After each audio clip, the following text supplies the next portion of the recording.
Hello students, in today's lecture we will be starting with the syllabus, and as I told you in the last two presentations also, we discussed a lot about the four topics which we will be learning in this semester. As I mentioned in the first of my presentation that this year we'll be learning modern concept, but before that I'll just take a quick review about what we have learned in your first year in principles of business management. So what we have to do is, in management you have learned about the definition of management. Then in definition of management goes this way, that management is the art of getting work done through and with people. So you have to, when you'll be called as a good manager if you are working with people, and you have that art of getting work done through people. So that is the definition of management. This is just taking a review about what you have learned it in the first year. Then you have also learned about the 14 principles given by Henry Fayol, starting from division of work. I won't repeat them again. You are very well acquainted with those 14 principles. Then, uh, then you have also learned the functions of management, that is planning, organizing, directing, controlling, communication, leadership, motivation. So all these principles you have learned them in detail. We were having separate topics for each of the function of management. So now this year we'll be learning modern management concept. Before going for the concept of modern management practices, or what is modern management, what are the challenges faced, the first thing which I would like to discuss with you is what are the challenges of modern management when we are talking about 21st century. In the present time, key realities of managing the organization, that will be first taking a look over, and then we'll see what are the changes in workplace in 21st century. So that way we'll be going through the first unit. So the challenges in 21st century, or you can say that what are the challenges in front of modern management or modern organizations, that will be looking after first. So the first point is change. Now you all know that change is inevitable in life, it is unavoidable in life, and everything undergoes a change, and nobody likes change, or majority of the time the attitude towards looking at the change is, most probably it is a negative attitude, right? Everything is going to undergo a change, right? So the season undergoes a change. Now if you're having rainy season, after few months, after 4 months, you'll be experiencing winter season. After that there is summer season. Likewise, seasons undergo change. In the same way, everything is going to change. So what is the tendency of human being is that human being doesn't want any change. He resists the change, he keep on opposing the change, but it is inevitable. Even if you like it or you don't like it, you have to accept the change. Whatever changes come in your personal life, professional life, environment, and everything, you will have to accept them, isn't it? So this accepting capability has to be developed among your employees, to accept the change, to adapt yourself with that changing environment. Because even as I said, even if you like it or you don't like it, even if you resist the change, change is going to happen, it is going to take place. You like it or you don't like it, right? The only the thing is which is in your hand, as a human being, is just to adapt yourself with the changing environment. And for this you require a very positive mindset, a positive attitude towards your life. So that positive attitude has to be developed among your employees. So here we are going to see the challenges in front of modern management whenever they are managing their employees, right? So human resource management, we can call it, as to how to manage your human resource, how to motivate them, how to inspire them to get work done from them, and how to work with them, that we are learning, right? So you have to convince your employees that why this change is necessary, why this change has taken place, and why, how this change is beneficial for you as an employee and for the betterment of the organization. Okay, now as I talked about change, these changes were regarding your personal life, right? So when we are talking about business organization, what are all kind of changes these organizations would face in future or are facing in present, and what the changes they have faced in past, isn't it? So past, present and future, it is full of changes, right? So what kind of changes do place takes place in business organization? Then everything which changes, it includes your products, your processes, your customers, your behavior of your customer, your pattern of consumption, expectation of your employees at workplace, his expectation about rewards, his expectation about his personal development, right? So all these things are going to change. Definitely they are going to change. Today if your product is boom, running in boom in the market, tomorrow you don't know what is going to happen. Tomorrow your competitor may enter with a better product than which you have launched, right? He may capture the market, your sales may go down, so anything can happen. So you have to be ready for that change. Your mindset should be very positive. You should be able to digest that change positively and adapt that change, right? So these are the things which are necessary, which is the biggest challenge in front of modern management. Okay, then along with that, your customers are going to change. We can't be brand loyal all the time. I mean, for example, if you're purchasing a perfume, for example, okay, and your brand is Park Avenue, okay, how many years you'll be purchasing Park Avenue? You may like something else other than that. Okay, at some point of time, some better product or some premium quality product may enter into the market, and you may go for purchasing the product, right? So that time you may refuse Park Avenue and you may go for another well-known brand, right?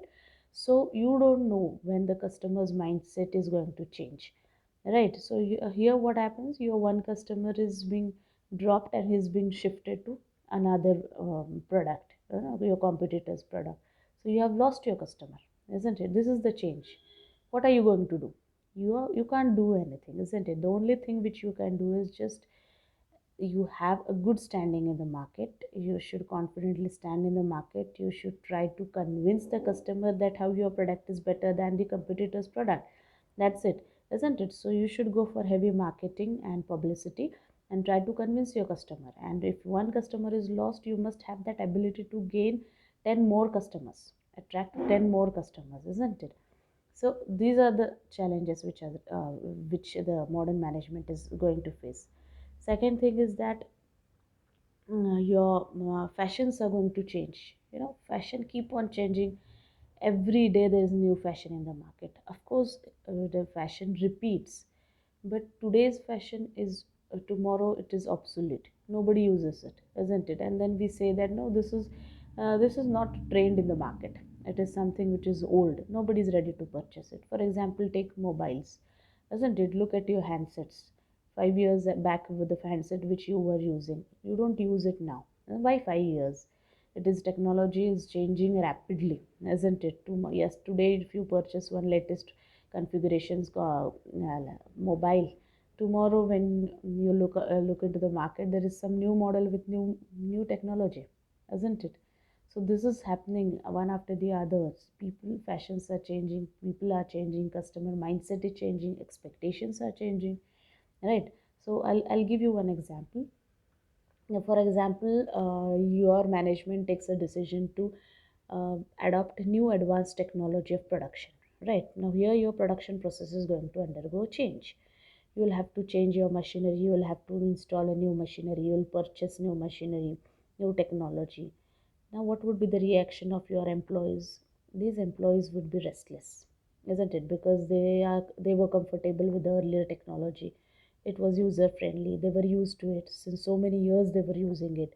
And now all of a sudden when the management decides to takes a decision to change the technology, and then this is the, it's like a bomb blasting, isn't it? So these people all of a sudden they will have a question mark on their face and they will resist that change. And what will they start thinking?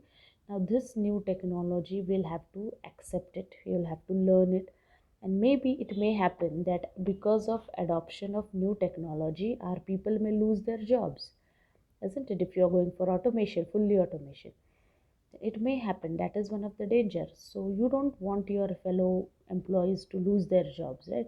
So what would be the reaction of your employees? They will raise voice against management. We don't want new technology, we can't accept it. This kind of attitude will be developed. As I said earlier also, the change is always new negatively viewed, people view it very negatively. Okay, so now this is the biggest challenge where the management must be able to convince its employees, especially the workers, that they should tell them that how beneficial this technology is for the development of the organization and for the development of the employee as well, and how it is user friendly, what efforts the management is trying to take to install this machinery and to install or to purchase the technology.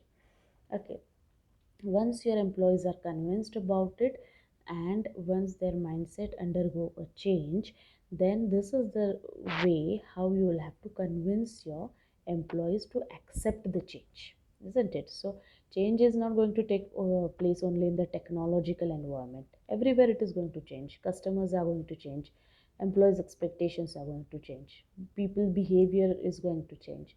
So everything is going to change. You can't take people for granted that these people will have same kind of mentality, your customers will have same kind of mentality and they'll accept whatever products you're producing and giving them.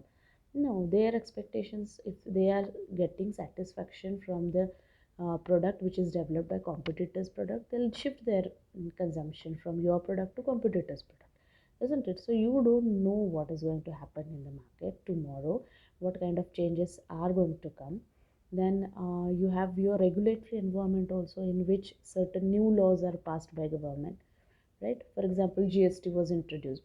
What kind of chaos was caused in the society? People were confused, what is this GST, why they have introduced it, how to calculate it, who's going to do that, so many and number of questions came into people's mind. But later on, now if you look at the condition, we have accepted GST. Our life has been settled with GST now. So this is what that means: you have adapted yourself with the change, isn't it? Changes in law, you have accepted them, you have digested them. This is required, this is required. And if you don't do that, then you will be nowhere in the market. If you say, I don't want advanced technology, I don't want change in the market, I don't want change in the fashions, no, then you will be lagging behind. You have to change, isn't it? For example of Nokia. Nokia was the biggest brand earlier, few years back, isn't it? People even today also, people have own Nokia phones. They say that this was strong and sturdy handset.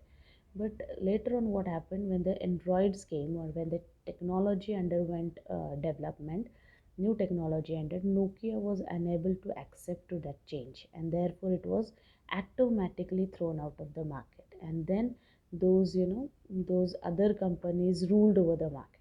Right now, it is a different thing that Nokia has come back, done a comeback, but the craze of Nokia has lost in the market, right?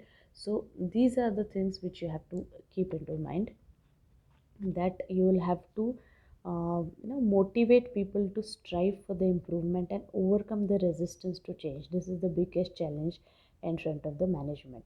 And when is this possible? It is possible if the management set for the workforce the goals which are challenging and which will drive them for their achievement and also blossom of the potential of people.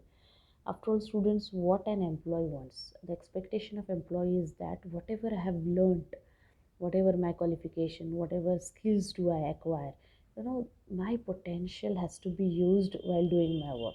you know so the challenge in front of modern management is that they should motivate the employees in such a way that the employees should feel that yes, this is something toughest job, or this job is a very challenging job which I would like to do it. That kind of feeling must be developed among employees. So what management has to do is set forth the goals which are very challenging, so that employee will feel that my potential is being utilized for achieving those goals. This kind of thought has to be developed in the minds of employees. This is what is required. Okay, so this was all about change, which was the first challenge of modern management. Now, moving towards the second one is the size of organization.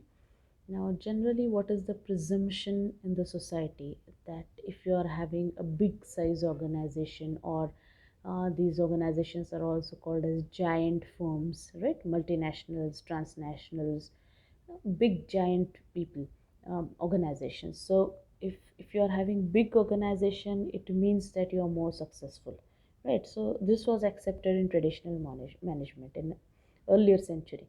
When we are talking about 21st century, when we are talking about modern management, size of organization is not important at all. You know, if you want to be successful, you can be a medium size organization or a small size organization. Your present in present time, the size of organization will no longer guarantee you or ensure you success. Okay, when we say that big size organization is having abundant resources, especially financially, they are very strong, so that does not guarantee success in today's market. What is required if you want to be successful in market? What is the secret of that? The secret is that you must have customer service, good customer service, prompt service, speed and flexibility. Then speedily you should be able to take the decisions. You must have flexibility in your decision making, and prompt and satisfactory customer service, good teamwork. These are the keys to survive and succeed in this competitive world. So it is very wrong to think that if you are having large size organization you are successful, and if your organization is very small you are unsuccessful because you are short, you are having dearth of resources. It's not like that at all. Even if you are having abundant of financial resources and other resources as well, but if you don't have prompt decision making, if you are not giving proper service to the customers, then you will be automatically thrown out of the market. That's for sure. So for that, what you have to do is you must have good decision making, good prompt service. You must see to it that my customers are 100% satisfied. Take continuous rigorous feedback from customers. Go for customer relationship management. Of course, at that point we are going to learn in next semester what is CRM, isn't it? Go for CSR. You know, do such things because of which your impression in the market would be a positive one. People should look at your organization as a very very well organized, well planned organization, having good decision making power, having good teamwork in your organization, right? So that kind of image has to be created in the market, and that can be created if you are having all these qualities which I mentioned just now. Okay students, so today we'll just look after only two challenges. In the next lecture I'll continue with the next two challenges, which are quality and lifelong learning. Okay, thank you.